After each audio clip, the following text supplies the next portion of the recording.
Hi, I'm Richard Vague. This past week, the Fitch rating agency downgraded U.S. debt from AAA to AA+, the first time it had been downgraded by anyone since the brief downgrade of 2011, which was the only other time since ratings were inaugurated in 1917. In taking this action, Fitch cited not only the high level of debt, but the contention on debt ceilings and discord within the American government.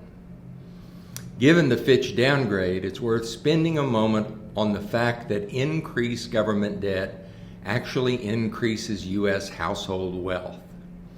As we have detailed previously, government money does not disappear when it is spent. Instead, it largely goes into household bank accounts.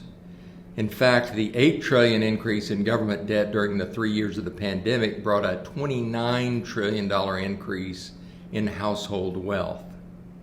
It is further true that any deposits used to purchase government debt are put right back into the economy as the government spends those funds, usually at close to the same moment. So increased government debt increases household net worth, and deposits will always be replenished and thus available to purchase more government debt. There cannot be a shortage of deposits since government spending replaces deposits used for the purchase of its debt. Let's take a hypothetical U.S. economy where there are only three entities: the government, a woman named Jane Doe, and a man named Hector Sanchez. To start out, Jane has $1,000 in her checking account and thus a net worth of $1,000. Hector has no deposits and thus no net worth, and the government has no debt and zero net worth.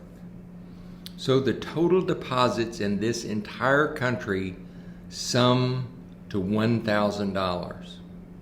In step one, the government issues $1,000 in new debt and Jane buys it. Now Jane has no deposits since she spent her deposits to buy the treasury bond, but she still has a net worth of $1,000, which is the value of that treasury bond she now owns. The government receives this $1,000 deposit into its checking account at the Fed, known as the Treasury General Account, or TGA. So it now has an asset of $1,000, which is simply the TGA account balance, and a liability of $1,000, which is the debt of the treasury bond it owes to Jane. Therefore, its net worth is still zero. Notice that now there are zero in total deposits in the country. Neither Jane nor Hector has any deposits. However, Jane still has a net worth of $1,000 given her treasury bond asset, and both Hector and the U.S. government still have a net worth of zero. Then comes step two, in which the U.S. government pays Hector a $1,000 consulting fee. In practice, step two usually occurs at almost the same time as step one, and in fact, steps 1 and 2 essentially always go together. Let's look at what happens. Now Hector has a $1,000 deposit in his checking account, which is the payment he received from the government. That means he now has a net worth of $1,000. The government no longer has $1,000 in its TGA account since it used those funds to pay Hector, which means the government's net worth is now negative $1,000. It has no money in its TGA account and it still owes $1,000 to Jane.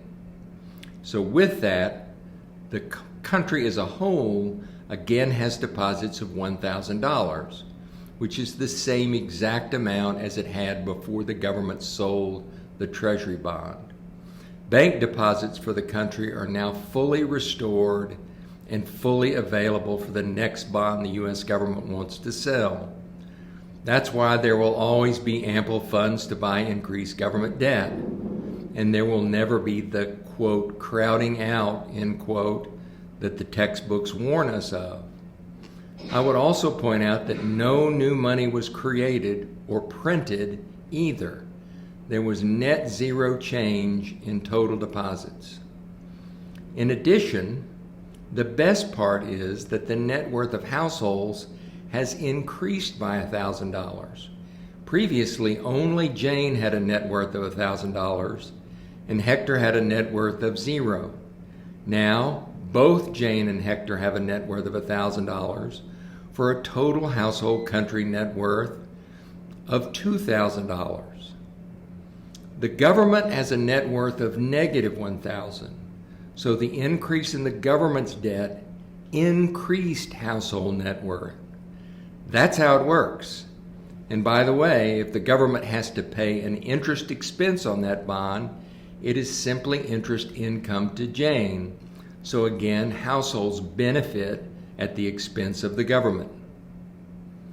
That's it for this week. Thanks.